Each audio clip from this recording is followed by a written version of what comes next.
কতগুলো বছর পেরিয়ে গেল জীবনে। এরই মধ্যে কত চড়াই উতরাই দেখলাম, কত রকম মানুষ, মানসিকতা, সমাজের অদল বদল দেখলাম।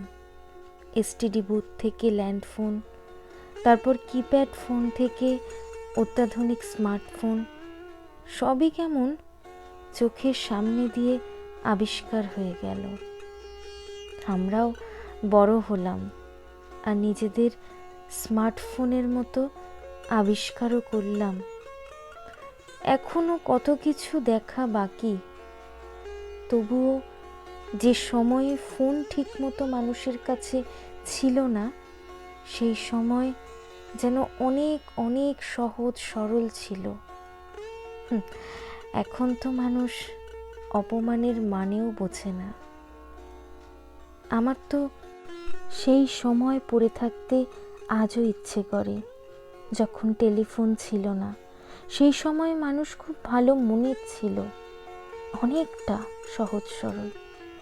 মান সম্মান ছিল হীরের মতো দামি, আর সম্পর্ক নিখাদ সোনা।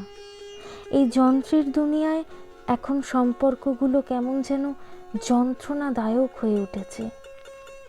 এখন উলঙ্গ রাজা হয়ে রাস্তায় ঘুরে বেড়ালে সেটাকে রাজ্য জয় বলে, অনেকটা স্মার্ট বলে।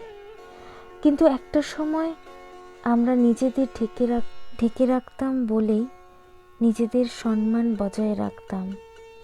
সেই সময় সেই স্বচ্ছ স্নিগ্ধ মনই ছিল সেই সময়কার স্মার্টনেস।